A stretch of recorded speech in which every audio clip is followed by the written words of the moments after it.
Bonsoir, dans l'édition ce soir, nous évoquerons l'Eurorégion avec aujourd'hui à Barcelone la présidence de celle-ci pour 18 mois par Martin Malvy. Également ce soir, nous parlerons des difficultés budgétaires que connaît l'ARCEA, la plus grosse association de Midi-Pyrénées dans le secteur de l'éducation spécialisée. Et pour finir, après sa victoire contre Brest, le TFC monte sur le podium de la Ligue 1. Midi-Pyrénées, le Languedoc-Roussillon et la Catalogne, mais désormais amputé de l'Aragon pour cause de conflits ouverts entre Saragosse et Barcelone, cette eurorégion donc est depuis ce lundi dirigée, et ce pour 18 mois, par Martin Malvy. Le but est de renforcer les liens économiques, mais aussi la recherche et l'innovation, sans oublier la culture entre les régions. Ce groupement transfrontalier est aussi une opportunité pour rapprocher les 14 millions d'habitants de ce périmètre par un calendrier du maillage ferroviaire. Un axe Barcelone-Toulouse-Montpellier se définit peu à peu, mais si sur le papier le projet est louable, sa réalisation, malgré les importants fonds européens, semble complexe. La crise en Espagne est beaucoup plus forte qu'en France. FEDER, FSE ou FEADER, ces noms ne vous disent sûrement rien, mais ils font déjà partie de votre quotidien. Derrière eux se cachent les fonds mobilisés par l'Europe pour les régions et les sommes investies depuis 30 ans se comptent en milliards d'euros.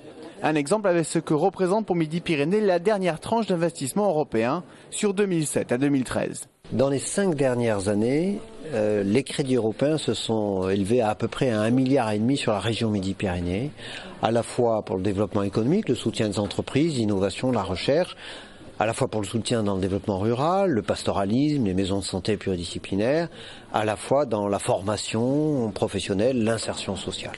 Et si la salle est comble à la Belge, c'est parce que la période est à la concertation pour définir quels sont les besoins prioritaires pour la région sur la future tranche de fonds européens de 2014 à 2020.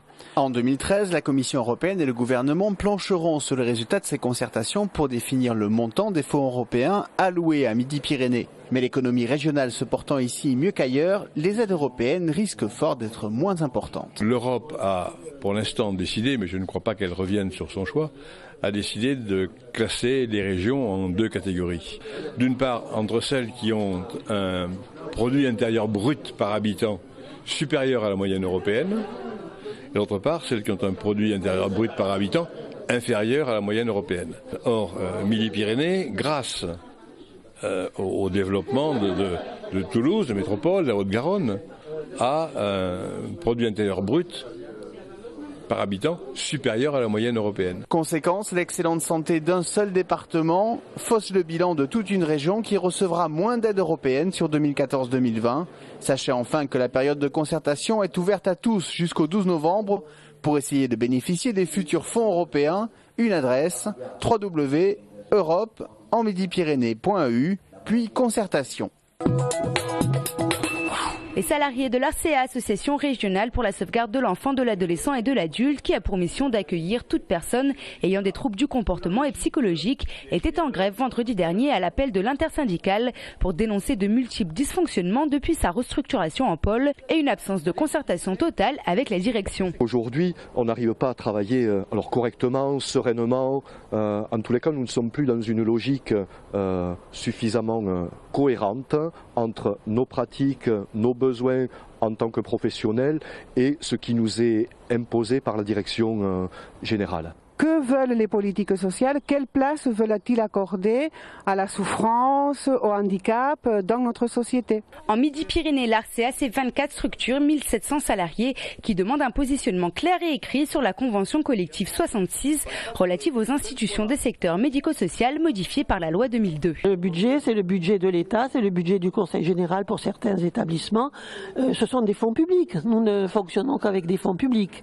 Donc nous avons des contraintes qui nous sont imposées par les différentes structures. C'est pas une question de savoir s'il y a des moyens, c'est une question de choix de société, c'est-à-dire comment on veut s'occuper des publics en difficulté, comment on veut aider ces enfants, ces adultes et leurs familles qui sont également en grande difficulté. Les salariés en grève ont pénétré le conseil d'administration pour se faire entendre car ils ne souhaitent pas rester les exécutants dociles d'une déstructuration du secteur qui a déjà entraîné la mise en pièces du système hospitalier. Des propositions vont leur être apportées, mais pour l'instant, c'est toujours l'heure de la réflexion pour l'administration. Cher Pierre Cohen, Monsieur le maire de Toulouse, chers amis de Toulouse, Chers camarades délégués, je suis heureux d'être là ici avec vous à ce congrès du Parti socialiste à Toulouse. Les discours se sont succédés lors du congrès du PS ce week-end. Montebourg, Valls, Le Foll, chacun assurant sa confiance et son soutien au Premier ministre, dont Martine Aubry dira qu'il est l'exemple de l'honnête homme. Jean-Marc Ayrault a ensuite fait un discours très attendu et c'est sur un ton plus énergique qu'à son habitude qu'il a assuré et revendiqué ses méthodes malgré les critiques. Des critiques qui n'inquiètent pas les jeunes militants socialistes qui peignent un tableau très positif du bilan des actions du gouvernement. On a beaucoup de jeunes qui nous rejoignent parce qu'ils trouvent que le traitement médiatique est peut-être un peu trop injuste. Il y a certes de l'impatience, mais il faut aussi laisser le temps au gouvernement de pouvoir mettre en place les réformes.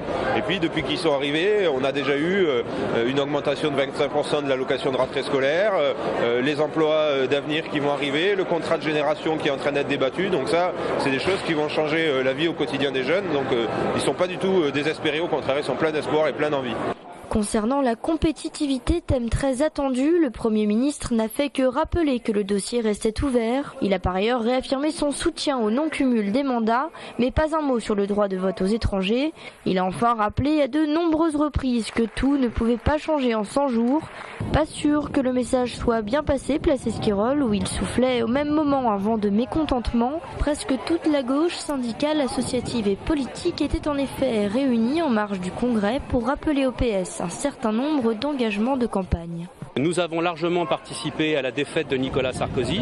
Aussi, on est en situation de demander des comptes, notamment sur des questions essentielles que sont celles des délocalisations et celles du traité européen d'austérité que le Parti socialiste, malheureusement, dans une très grande majorité de parlementaires, vient de faire ratifier au Parlement et qui va plonger l'Europe entière dans l'austérité, comme en Grèce, comme en Espagne et comme au Portugal. Le congrès a par ailleurs été l'occasion de renouveler le Parlement du PS. 10 représentants de Midi-Pyrénées ont été choisis pour faire partie des 204 conseillers nationaux, parmi lesquels Christophe Borgel, Pierre Cohen, Nadia Pellefig ou Claude Touchefeu. Football avec la nouvelle brillante performance des Violets qui ont battu le Stade Brestois 3-1. Devant 31 000 spectateurs, c'est encore Wissam Ben Yedder qui a débloqué la situation d'une frappe du gauche magistrale. Étienne Capou a ajouté un second but en fin de première période.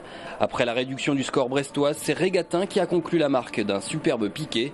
Très belle opération au classement, le TFC est deuxième de la Ligue 1 avec 19 points après 10 journées. Ça se passe bien en ce moment, on a des résultats, les gars qui rentrent font des super rentrées, le groupe vit bien, donc non mais c'est vrai, c'est super, les périodes comme ça c'est génial, faut en profiter au maximum, être content mais rester les pieds sur terre aussi parce que on est je sais pas la 10e journée peut-être ou 9e.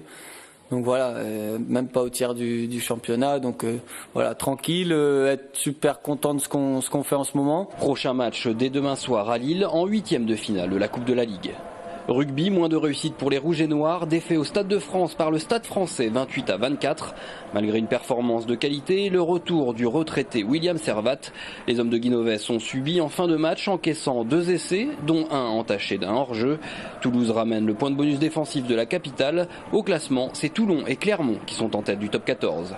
Enfin, c'est l'image sportive du week-end. 5200 coureurs à pied ont participé à la 6e édition du marathon international Toulouse Métropole. Coup de chapeau à tous ceux qui sont parvenus à terminer les 42 km 195 malgré les douleurs.